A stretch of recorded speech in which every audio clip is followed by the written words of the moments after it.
examined the impact of these cover crops on soil carbon, nitrogen, and organic matter. So the overall experimental design, I think it is important for me to stress this from the beginning so you don't get confused, that these are two independent studies. So the summer and winter studies, they took place within one high tunnel, but they are two independent studies. We have the winter hardy cover crops and we have the summer cover crops. And this took place at the Olathe Horticulture Research and Extension Center. And cash crops were planted 14 days after termination. We also installed HoboWare weather stations, which monitor the conditions inside the high tunnel. So as I mentioned earlier, this took place in a 200-foot high tunnel. We had 3 seasons of study. However, this research that I'm presenting today is just focused on the winter season, which is this green portion, and the summer season. Now within each independent study, there were 4 replications of the treatment. So the treatments were arranged in a split plot, randomized, complete block design, where the main plot factor was the presence or the absence of legumes, and the subplot factor was the variety of species, non-legume species that were incorporated. So 2 experiments, summer and winter, 4 replications of each. So this is a general scheme of the planting schedule or what took place in our experiment. So there was a period of cover crop growth, there was cover crop termination, and then there was soil sampling. So cover crop growth, for example, for the summer cover crops was between June and they were planted in June and they were terminated in August and September.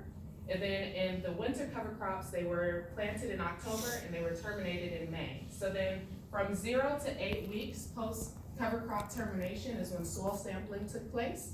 And at that 2-week mark, which is 14 days, is when the cash crops were planted.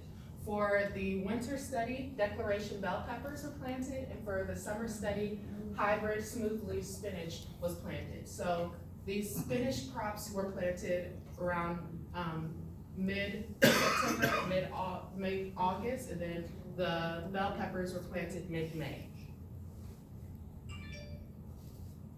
So summer experiment, these are our treatments that were utilized in the summer experiment. We had buckwheat, millet, sorghum Sudan grass, cowpea, and of course a weed-free bear control plot that did not have any cover crops growing in it. And then we did a few mixtures, which was the buckwheat and cowpea mixture, millet and cowpea, sorghum Sudan, and cowpea mixture. So in 2018, the summer cover crops were planted on June 9th and terminated on September 4th of the same year. And in 2019, the cover crops were planted in June 11th and terminated on August 6th. In the winter experiment, the 8 treatments are listed here, where we had rye, we had hard red winter wheat, we had triticale, hairy vetch, a weed-free bear control plot, and then we had 3 mixtures, which was the rye and hairy vetch, the hard red winter wheat and hairy vetch, and the triticale and hairy vetch. The winter cover crops were planted on October 19, 2017, and then they were terminated on May 9, 2018. And then for the second year, they were planted on October 15, 2018, and terminated on May 9, 2019. So biomass sampling took place at cover crop termination, where we used a 0.1 meter square quadrant, where we placed it onto the ground inside of the treatment plots, and the biomass that was within the plot was cut down using hand tools, shears, and they were placed into brown paper bags to be sent to be weighed and dried. And then we also took subsamples of the plant for plant tissue analysis so that we can see how much nitrogen was in the plant tissues. So soil sampling took place at those 4 weeks that were included in the 8-week period. And pretty much we found that we took 1 cup samples from each plot at the 6-inch depth, which is the tillage layer, and that's where usually the nutrients are found for cash crops. And we sent them for analysis for organic matter, nitrogen, carbon, and we also ran statistical analysis of the soil nutrient data and also the cover crop performance data utilizing one-way analysis, Tukey multiple comparisons, and everything that was deemed significant was significant at the 0.05 level. So now we're looking at our results for our winter cover crop experiments. As you can see here, we have the winter cover crop experiment divided into 2 years because there were statistical differences between the 2 years. And the connecting letter report that is by the biomass and the height measurements is looking at comparing all of the pairs amongst one another. So as you can see here, in 2018, Ryan vetch and triticale and vetch treatments were the highest in the study, and 2019 biomass was significantly lower. Hairy vetch did not perform well in the high tunnel, as you can see here, where the biomass was only 92 pounds per acre in 2018, and the biomass was 0 in 2019. Now looking at the winter cover crop available nitrogen, you can see that the winter cover crops, the available nitrogen, before I talk about that, the available nitrogen was a calculation that was conducted using the percent tissue nitrogen from the cover crop species and the biomass, and the calculator was adapted from the literature, and by utilizing the calculator, we were able to find that the winter cover crops were able to bring around 50 to 100 pounds of nitrogen per acre in 2018. So going on to the summer experiment, as you can see here, the sorghum Sudan treatment was the highest biomass yielder, and the sorghum Sudan and cowpea treatment was the second highest. Plant heights in the summer study were pretty leggy. As you can see that we had a height of 78 inches for that sorghum Sudan. We terminated our sorghum Sudan in 2019 a little earlier just to prevent those too high of heights, because we found that they were actually pressing on the ceiling of the high tunnel, which probably wouldn't be good for the maintenance of the high tunnel. So as you can see here, the heights were a little bit shorter, and then we also see that the biomass accumulation was less. So the cover crop available nitrogen, the available nitrogen from the summer cover crops was comparable to year 1 of the winter cover crops. We received between 50 to 100 pounds per acre of nitrogen, which growers typically growing a cash crop look to add 100 to 150 pounds per acre. So we found that this was able to meet a lot of the needs for the nitrogen demands for vegetable production. And we found that in 2018 and 2019 that there were no significant differences in plant available nitrogen, despite the 2019 cover crops being planted terminated a month earlier. So now we're looking at the soil nutrients. As you can see here with the winter cover crop study, the soil nutrients in 2018, you can see that the total nitrogen actually has a negative trend line, where at cover crop termination, which would be 0 days after termination, the nitrogen declined. However, when you look at year 2, the nitrogen has started to, it increased after cover crop termination, which is confirmed in the literature, what you would expect with cover crops. So soil total carbon fluctuated between the years. Total carbon was highest at day 28 in both years, with rye and vetch treatment having the highest amounts of total carbon. That treatment also was the highest biomass accumulator in the study.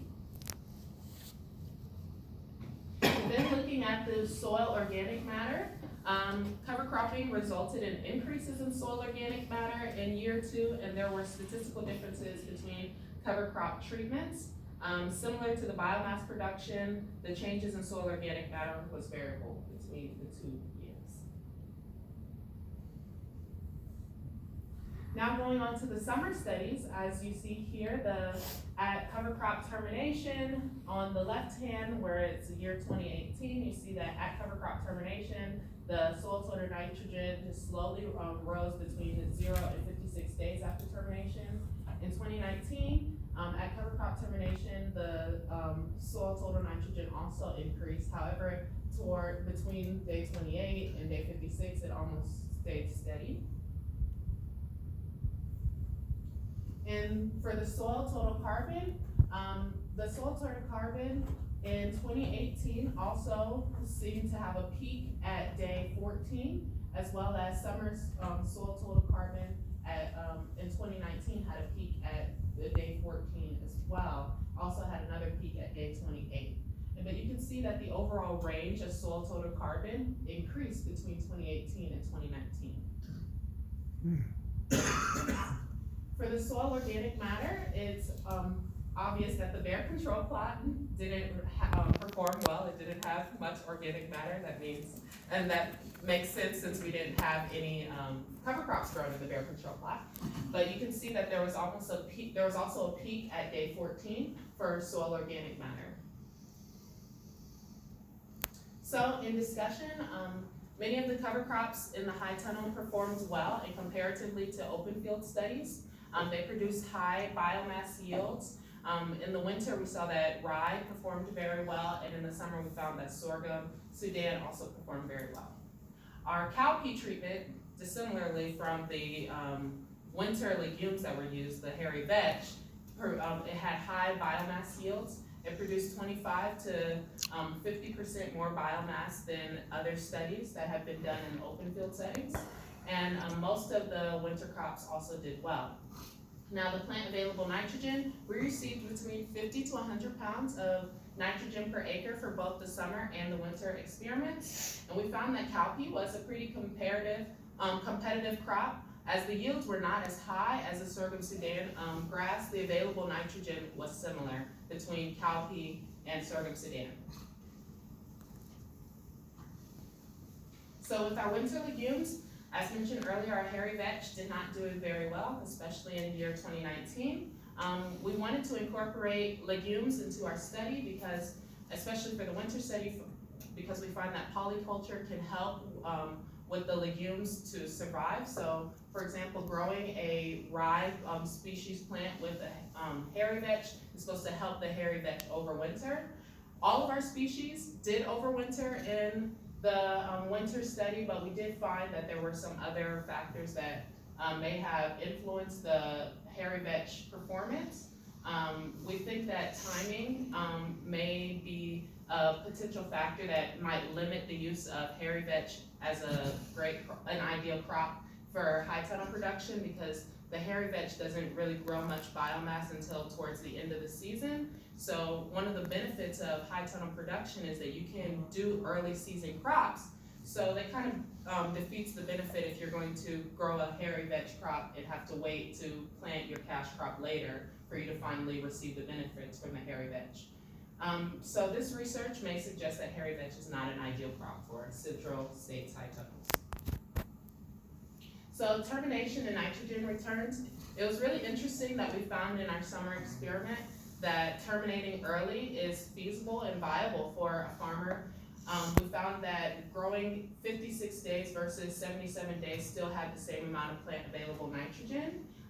In 2019, we learned that also this could be a factor because the plant's nitrogen concentration does decrease as it matures, at least after it's already made to full maturity. So we think that potential early termination for summer cover crops may be viable. So soil nitrogen, carbon, and organic matter.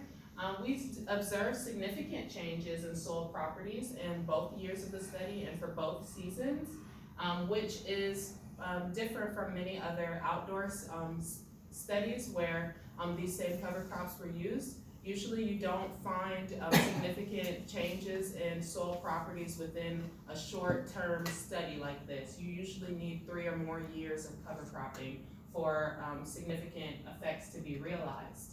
And this could possibly be due to a high tunnel being a modified climate. Your high tunnel, the plants are not, the soil is not subject to rainfall or erratic rainfall. You know, it's pretty much modified so the soil temperature, the moisture and everything stays the same. And then we also found that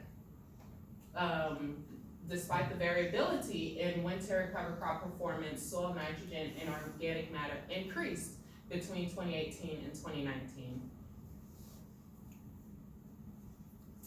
So soil nutrient release actually takes place with a variety of organisms within the soil. So we have the macro arthropods, and then we also have some of these bacteria that actually plays a role in mineralization. And we found that nutrient release appeared to take place at day 28 in the winter cover crop species, whereas in the summer cover crops it seemed to take place around day 14. So for growers looking to utilize cover crops in their high tunnels, it may be beneficial for their summer summer experiments, or after growing their summer cover crops, 14 days later they can plant their cash crops, and for winter they can plant their cash crops 28 days later. And we found that this may be earlier than the open field setting, because in other research studies it's been cited that cash crops are usually planted 4 to 6 weeks after cover crops are terminated. So respiration, as mentioned earlier, takes place through a variety of different below ground organisms. They are the players in this, and respiration is affected by soil temperature, moisture, and soil nutrient supply. In the second chapter, we're going to talk about the soil moisture. But here I'm going to share with you that the soil moisture content in both of the studies stayed pretty stable throughout cover crop decomposition. So we believe that soil warming may have been the effect that caused the respiration rates to be increased in the high tunnel, causing the nutrients to be released earlier than in an open field setting. So here I kind of actually share with you that the average soil temperature at day 14 for the summer experiment, which was in mid-August, mid-September, was around 85 degrees Fahrenheit, whereas after the winter cover crops were grown in mid-May in Kansas, you found that the soil temperatures were 72 degrees Fahrenheit. So these warmer temperatures possibly drove respiration rates. So future work, we would definitely love to see how weed pressure is affected by cover cropping in high tunnels. Weeds is a big issue, whether in the open field or in a high tunnel setting, and when growing cash crops. And we would love to do research trials that extend beyond the 2-year period to see what the long-term effects of cover cropping may be. And then lastly, an important component of this research study or of cover cropping research is to see how this may affect a subsequent cash crop. In the study, we were not able to provide that information, but the future study should focus on looking at cash crop yield and marketability after employing cover crops. So in conclusion, cover crops that perform well in the open field generally perform well in the high tunnel, except for hairy vetch. And timing and residue management may vary by cover crop, especially by season as well. And the contributions of cover crops to soil nitrogen, carbon, and organic matter appear to behave differently in a high tunnel, where you can actually see short-term impacts within even the first year of cover cropping. And then also the timing of release may vary based on the cover crops that are used and during the soil temperatures in your high tunnel. So this is just kind of like an introductory side to the next chapter.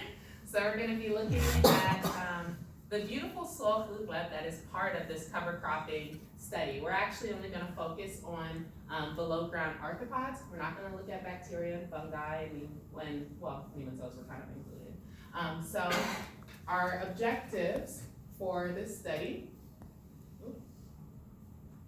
were to monitor how changes in soil moisture affect arthropod abundance in high tunnel systems, and we wanted to determine how soil carbon, nitrogen, and organic matter reserves during winter and summer growing seasons influence arthropod abundance and family diversity. So soil sampling took place at the same times that the soil sampling took place in the previous study. So at days 0, 14, 28, and 56, post cover crop termination. And we collected a cup of soil, which was about 128 grams, from each plot using a soil probe. We went 3 inches deep for the soil arthropods because that's usually where arthropods are found within that 3-inch layer. And we also took subsamples for soil moisture content analysis. So arthropod collection took place in a 2-step method. We utilized sieves, which is similar to like your house, strainer, where we have the soil that's put into the sieve and then you agitate the sieve and it allows the soil to be discarded down below while the insects are found on the top of the sieve. And then the Berlese funnel system, which is pictured here, is where you put the soil into the funnel, and below you have a vial of alcohol, and what happens is the heat from the light source is going to heat up the soil and drive the arthropods out of the soil into the vials. So, and then after that we went and we classified them to family and order using a microscope. So statistical analysis for this part of the study was much different from the first chapter. We had help from a statistician, Trevor Heffley, and what we did is we actually used generalized additive models, and we still separated them by summer and season. What we wanted to do is predict how much or the abundance of arthropods based off of different continuous predictor variables such as soil total nitrogen, carbon, organic matter, and soil moisture. And then we also had a categorical predictor variable, which was the cover crop type and the treatment. All things that were considered significant were at the 0.05 level, and anything greater than that was not interpreted. So in looking at our results, the classification that we had the highest amount of individuals was the Arachnidae, which is a class of arthropods that include mites.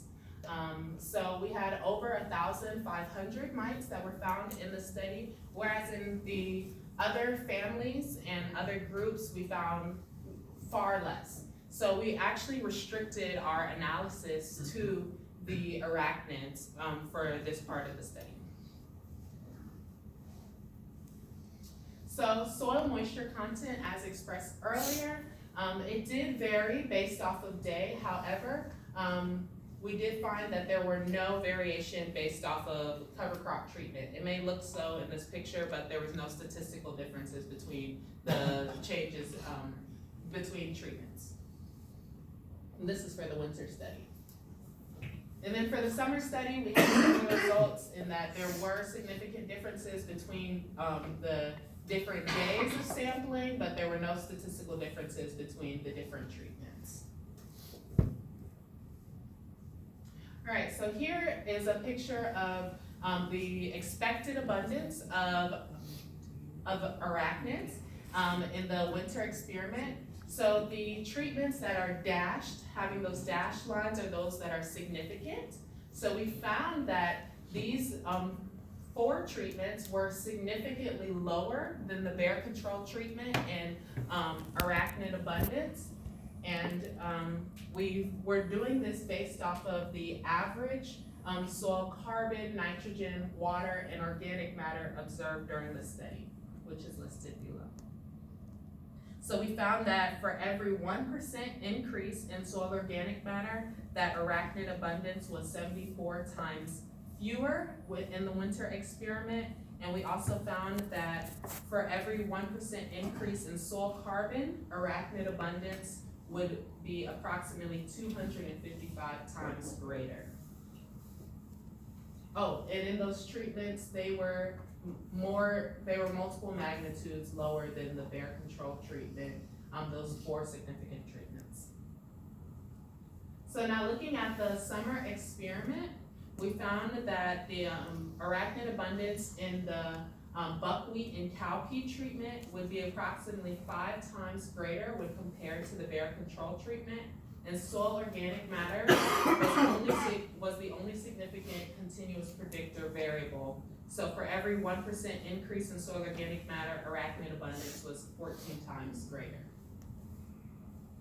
And I did not get to explain to you, this day of year is really looking at the day of year, if January 1 was day 1, and then December 31st is day 365. So you can just see here the winter and the summer experiments, while they are grown during winter and summer, they're actually terminated in another season. And so this is during the time that we actually monitored the abundance of the arthropods.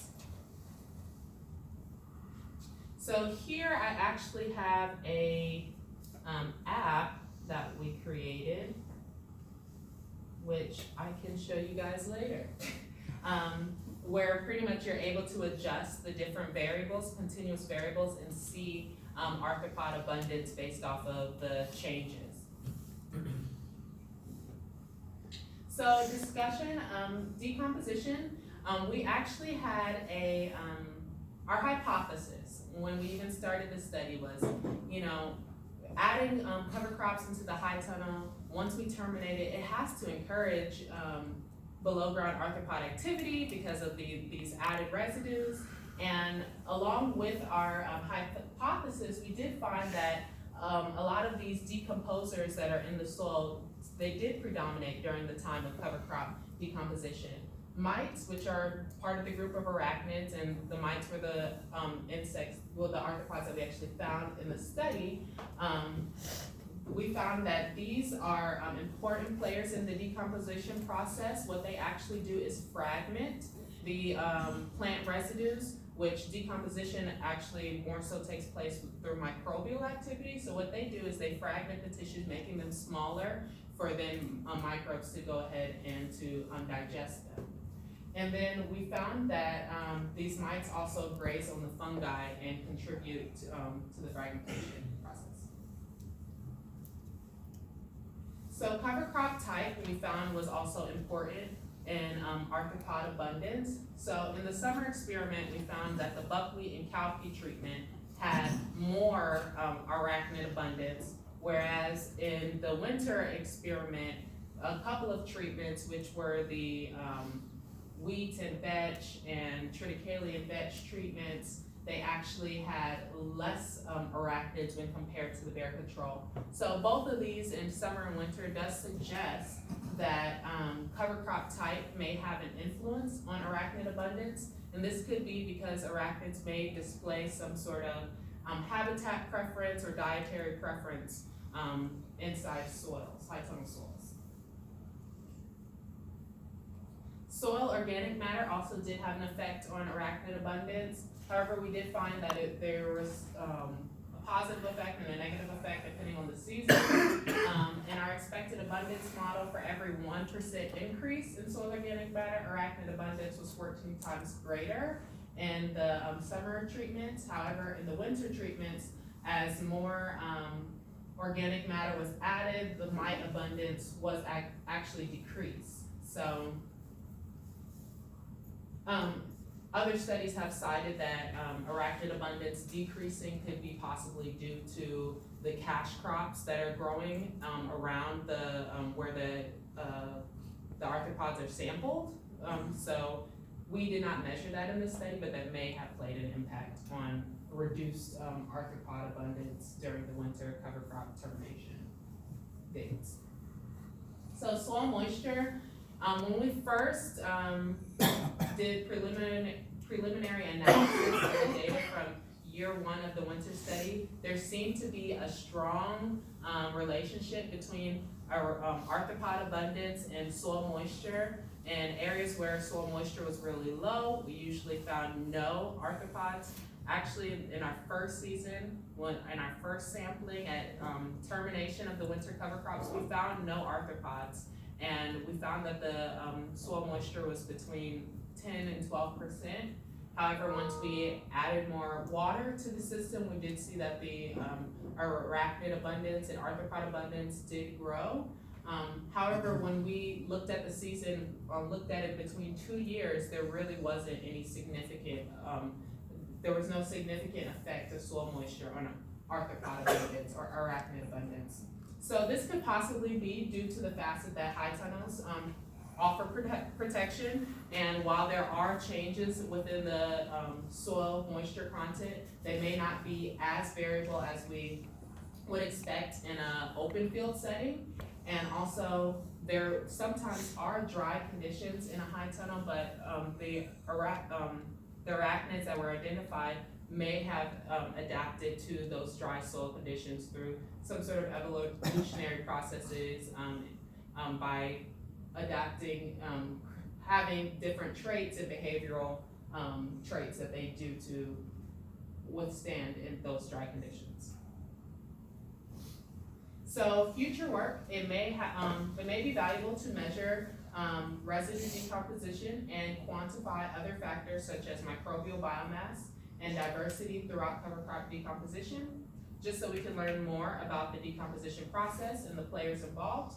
And then also, as stated earlier, cash crop quality and yield was not measured in the study and may have an influence on also arachnid abundance. So in conclusion, the mites were identified as the most abundant arthropods in the study. We found that their abundances were varied based off of soil total carbon, organic matter, and cover crop type. With the cover crop type, it might show that the arachnids identified may have display preferences in habitat or in diet.